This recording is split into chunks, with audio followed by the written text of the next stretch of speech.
जी अस्सलाम वालेकुम स्टूडेंट्स, ठीक ठाक हैं राजीबाजी।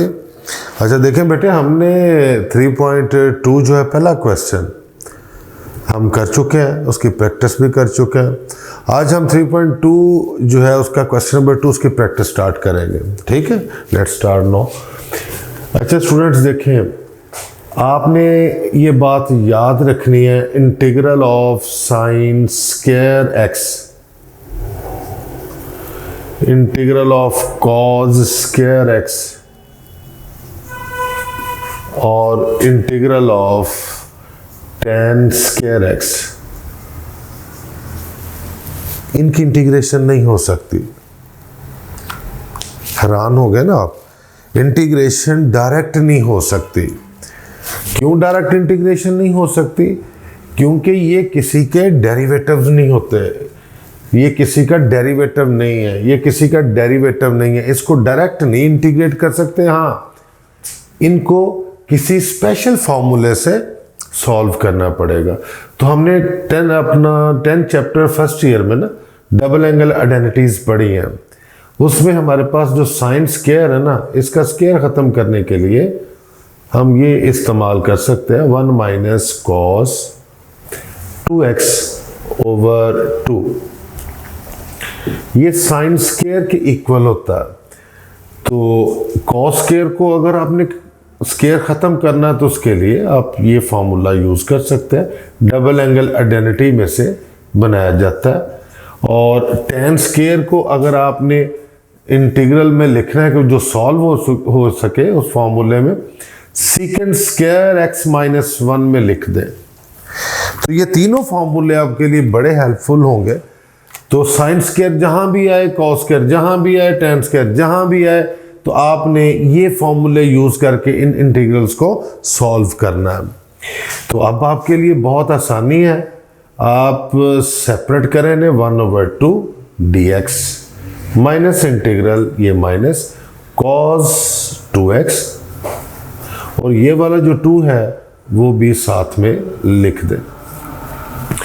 देखें स्टूडेंट्स, यहाँ पे कोई भी कांस्टेंट होगा ना, तो आपको मैंने कहा था कि 1 हो तो 1x, 2 है तो 2x, 3 है तो 3x। तो अब 1/2 है तो 1/2x, ये इसकी इंटीग्रेशन हो जाएगी। ठीक है जी। अच्छा, उसके बाद आपके पास आ गया माइनस इंटीग्रल। इसको 1/2 को जरा बाहर लिखें, एक स्टेप एक्स्ट्रा कर ले, समझ ज्यादा आ जाएगी आपको।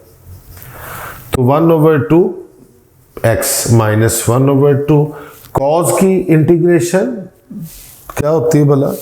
जी बिल्कुल सही समझे, कॉज की इंटीग्रेशन साइन होती है। और एंगल को उसी तरह लिखते हैं, और डिनोमिनेटर में एंगल का डेरिवेटिव 2x का derivative with respect to x2 होता है।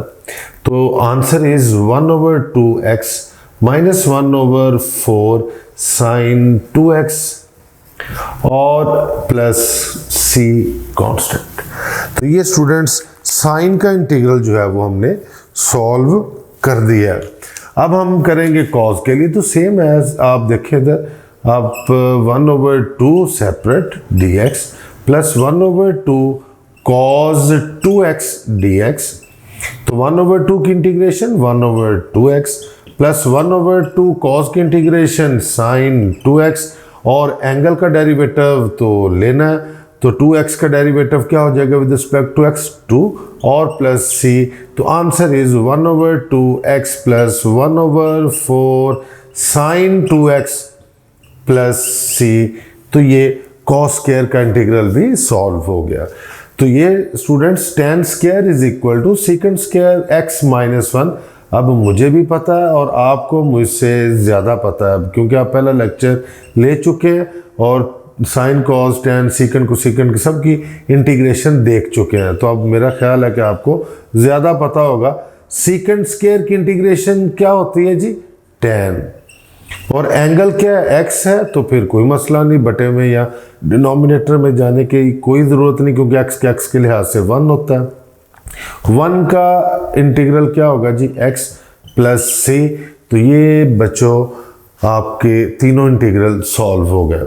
अब हमें मतलब फौरी तौर पे जायज़ा लेते हुए हम ये अगर कोई बात करें कि sine square, cos square, tan square की बात जब भी आ जाएगी तो आप फौरी तौर पे कहेंगे कि ये इंटीग्रल सॉल्व नहीं हो सकते डायरेक्टली।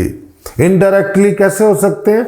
आपके पास ये फॉर्मूले, जो की फॉर्मूले हम जिन्हें बोलते हैं, ये वाले डबल एंगल आइडेंटिटीज से बनाए जाते हैं, तो इनको यूज़ करें और अपना इंटीग्रल सॉल्व करें। जी स्टूडेंट्स, ये क्वेश्चन है मेरे पास जिसमें अंडर रूट है इन्वॉल्व। जब इस तरह का क्वेश्चन आ जाए, इस तरह की शक्ल नज़र आ जाए, तो आपने कोई दूसरी बात नहीं करनी, इसको पहले इंटीग्रेशन के काबिल बनाने के लिए ना रैशनलाइज कर लें। ठीक है, ये डायरेक्ट इंटीग्रेशन कोई भी इसके ऊपर फार्मूला नहीं लगता, क्योंकि दो ही फार्मूले हैं हमारे पास। एक है आपके पास प्रोडक्ट फार्मूला, पावर के बगैर डेरिवेटिव देखते हो, एक आपके पास है नीचे वाले का ऊपर डेरिवेटिव देखते हो। वो दोनों ही नहीं अप्लाई होते इसके ऊपर, तो इसको फिर सिंप्लीफाई करना पड़ेगा आपको। ठीक है, ये सारे इंटीग्रेशन के लिए रूल है कि जब वो दोनों नहीं लगते तो फिर हमें उसको सिंप्लीफाई करना पड़ता है। तो इसको सिंप्लीफाई करने के लिए, क्योंकि आपके पास रेडिकल साइन इन्वॉल्व है, तो मैंने रैशनलाइज कर लिया। ये सबसे आसान मेथड होता है। तो ये उसी तरह हमारे पास x plus a under root minus x plus b under root over a plus b a minus b. तो पता है सबको ये कि ये a का स्क्वायर लिखते हैं हम, फॉर्मूला बन गया ना, x plus b under root और उसका स्क्वायर लिखते हैं dx। तो स्टूडेंट्स, जब हम इससे नेक्स्ट स्टेप लिखेंगे integral x plus a under root minus x plus b under root over नीचे x plus a minus x minus b dx। तो ये आपके सामने माइनस और ये पॉजिटिव दोनों आपस में कैंसल। तो यहाँ पे स्टूडेंट्स आपका इंटीग्रल जो है वो कुछ यूं बना, a माइनस बी, इसको ज़रा इंटीग्रल से बाहर लिखें। ऊपर आपके पास आ गया जी x प्लस ए और उसकी पावर 1/2 dx। मैंने इसको सेपरेट इंटीग्रल दिया, इसको भी सेपरेट इंटीग्रल। लेकिन यहाँ पे एक बात याद रखनी है आपने, ये माइनस जो 1/a माइनस बी है, ये दोनों के साथ मल्टीप्लाई हो रहा है। ठीक है, तो ये गलती नहीं कर लेनी आपने। तो यहाँ पे आ गया जी 1/a माइनस बी ब्रैकेट। अब आप देखें जी, पावर के बगैर पहला फॉर्मूला इंटीग्रेशन का, इसका डेरिवेटिव 0, इसका 1, तो 1 तो हर जगह है ना जी, यहाँ पे मल्टीप्लाई हो रहा है, तो पावर में एक प्लस कर देंगे और वही इसके डिनोमिनेटर में लिख देंगे, तो ये इंटीग्रेशन हो गई। इधर भी सेम केस है, पावर के बगैर b का डेरिवेटिव 0, x का डेरिवेटिव x के लिहाज से 1, तो वो है। अगर आगे डेरिवेटिव हो पावर के बगैर, तो हम पावर में एक प्लस करते हैं और वही बटे में लिखते हैं, तो ये हमारी इंटीग्रेशन हो जाती है। तो ये इंटीग्रल जो है हमारा सॉल्व हो गया। तो अब इस तरह का कोई भी इंटीग्रल हो जिसके मतलब डिनोमिनेटर में आपके पास रेडिकल साइन इन्वॉल्व हो, तो उसको ऐसे ही सॉल्व कर सकते हैं। अच्छा, अब आपके पास इस तरह का क्वेश्चन आ जाए 1 minus x square over 1 plus x square dx। देखिए स्टूडेंट्स, जब ऊपर नीचे पावर इक्वल आ जाए ना, और या ऊपर पावर ज़्यादा हो, तो आपको पता होगा फर्स्ट ईयर में आपने पढ़ा, ये इम्प्रॉपर फ्रैक्शन होती है। इम्प्रॉपर फ्रैक्शन के दो तरीकाकार है, तो उनमें से अगर आप एक अडॉप्ट करें ना, वो है डिवीजन वाला, तकसीम कर लें। 1 minus x square 1 plus x square, तो आप -1 के साथ इसे मल्टीप्लाई करेंगे तो प्लस हो जाएगा, प्लस तो ये कैंसिल, तो 2। अब इस जो आपने डिवीजन वाला ये जो प्रोसेस किया है ना, इसको आप लिखेंगे इंटीग्रल में, तो कोशेंट जो होता है ना, कोशेंट से ही रिमाइंडर बटा डिवाइजर, ऐसे इसको लिखा जाता है। ठीक है, ये और ये दरमियान में प्लस, तो आपने इसको लिख लिया। -1 जो है उसको अलग लिख लें, 2 को बाहर ले लें, 1/1 प्लस एक्स स्क्वायर dx। तो 1 की इंटीग्रेशन पता है आपको, शाबाश, प्लस 2 इंटू ये किसका डेरिवेटिव होता है, tan इनवर्स का, tan inverse x plus c। तो ये हमारे पास इंटीग्रेशन हो गई इस तरह के क्वेश्चंस की। अच्छा देखें स्टूडेंट्स, और भी बहुत सारे क्वेश्चन हैं, जैसे कि इंटीग्रल, अगर हम यहाँ पे क्वेश्चन लिखें a माइनस 2x होल की पावर 1/2 है, तो आपने क्वेश्चन देखते घबरा नहीं जाना। तो ये शॉर्ट क्वेश्चंस के लिए इंपॉर्टेंट क्वेश्चन है। ये क्वेश्चन नंबर 2 ही चल रहा है 3.2 का सारा ना। आप फौरी तौर पे पहले तो देखें ना, पावर के बगैर इसका डेरिवेटिव क्या बनता है, इसका 0, एक्स के लिहाज से 1 तो -2। अगर -2 इधर हो तो हमारा क्वेश्चन एक लाइन में सॉल्व हो जाता है। तो कोई हर्डल नहीं हमें, हम डिवाइड भी करते हैं और -2 के साथ मल्टीप्लाई भी करते हैं। तो यहाँ पे -1/2, तो अब इंटीग्रेशन हो गई। पावर के बगैर इसका डेरिवेटिव आगे है तो हम इसकी पावर में एक प्लस कर देंगे और वही इसके डिनोमिनेटर में लिख देंगे। तो ये हमारे पास इंटीग्रेशन हो जाएगी इस तरह के क्वेश्चन की। बड़े छोटे छोटे क्वेश्चन है और भी शॉर्ट क्वेश्चन के लिए इम्पोर्टेंट है।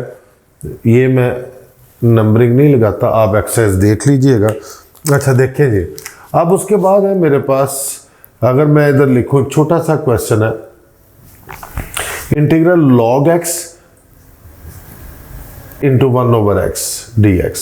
अब मुझे पता है कि log x का डेरिवेटिव आगे है, तो मैं पावर रूल जो इसका इंटीग्रेशन का है, तो मैंने डेरिवेटिव आगे देखते ही उस फंक्शन की पावर में ये 1 है प्लस करूंगा और वही डिनोमिनेटर में लिखूंगा तो इंटीग्रेशन हो जाएगी।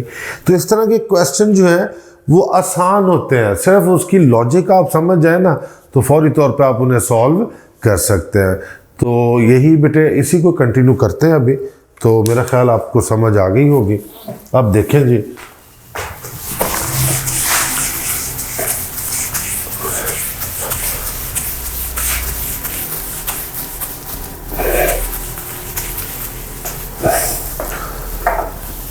अच्छा देखें बेटे मैथमेटिक्स,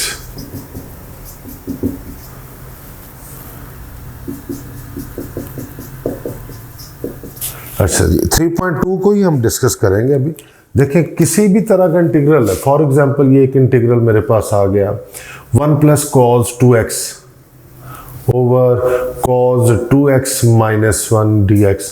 तो आपने मतलब ना आपके पास एक डोमेन है फार्मूलों की। देखें अगर हमारे पास वो 10.3 के फार्मूले हमारे जहन में हो ना डबल एंगल आइडेंटिटीज के, तो हम बहुत सारे क्यूरीज को बड़ा आसान कर सकते हैं। अब cos वहां पे 3 फार्मूलों के इक्वल था, उनमें से एक फार्मूला था 2 cos स्क्वायर इस एंगल का हाफ -1। नीचे देखें एक फार्मूला था 1 - 2 sin स्क्वायर एंगल का हाफ, जो भी एंगल इधर हो उसका आधा कर ले तो ये आ जाएगा। अब देखें ये क्वेश्चन कहां से क्या बन गया, ये नेगेटिव और ये कैंसिल, ये कैंसिल, ये कैंसिल। अब मेरे पास रिटर्न में बचा क्या, 2 cos स्क्वायर x और ओवर में 2 sin स्क्वायर x। देखें स्टूडेंट्स ये माइनस भी साथ आ गया। अब अगले स्टेप में अगर मैं लिखूं तो 2 के साथ 2 को कैंसिल करूंगा, इंटीग्रल तो मेरे पास आ जाएगा cot स्क्वायर x dx। अब आपको पता होना चाहिए भी cot स्क्वायर जो है वो भी डायरेक्ट इंटीग्रेट नहीं हो सकता, तो मैं इसको लिखूंगा कोसिकेंट की फॉर्म में। एक फॉर्मूला होता है हमारे पास कोसिकेंट स्क्वायर x - 1 dx। तो मैं इसको कुछ यूं लिखूंगा minus cosecant square x dx और ये माइनस इसको प्लस करेगी और 1 dx। तो स्टूडेंट्स मेरे पास जो रिजल्ट मिलेंगे ना मुझे माइनस, अब आपको पता होना चाहिए कोसिकेंट स्क्वायर किसका डेरिवेटिव होता है, कॉट का। तो मैं इंटीग्रेशन अगर लिखूं जो हमने पहले लेक्चर में डिस्कस की थी, तो कॉट जो है वो इसकी इंटीग्रेशन होगी माइनस के साथ, माइनस कॉट x है ना, तो फिर डिनोमिनेटर में जाने की जरूरत नहीं है। प्लस 1 की इंटीग्रेशन x हो जाएगी और प्लस c हो जाएगा। तो ये हमारे पास रिजल्ट आ जाएगा। एक स्टेप ये माइनस माइनस प्लस करना तो लिख लें, कोई इशू नहीं है, प्लस c। तो ये हमारा रिजल्ट है इस तरह की क्यूरीज को सॉल्व करने के लिए। अच्छा अगर स्टूडेंट्स एक और डिस्कस कर लेते हैं, हमारे पास आ जाए cos 3x sin x। अब आप इस क्वेश्चन को देख के परेशान हो जाए तो फिर आपकी मर्जी है। फर्स्ट ईयर मैथमेटिक्स हमने पढ़ा हुआ है, हम जब प्रोडक्ट देखते हैं ना, एंगल में डिफरेंस भी देखते हैं, तो हमारा फौरी तौर पे पहले कॉज है बाद में साइन है, तो इसके लिए हमें प्रोडक्ट बनाना होता है 2 के साथ मल्टीप्लाई 2 के साथ डिवाइड करके। याद हो 10.4, वैसे भी वो 10.4 का लेक्चर मेरा देख लें आप, आई होप सो आपको प्रोडक्ट फार्मूले समझ आ जाएंगे। देखें जी 1/2, तो ये पहले कॉज है बाद में साइन है, तो इसका मतलब क्या हुआ, दो साइन दरमियान में माइनस आएगी।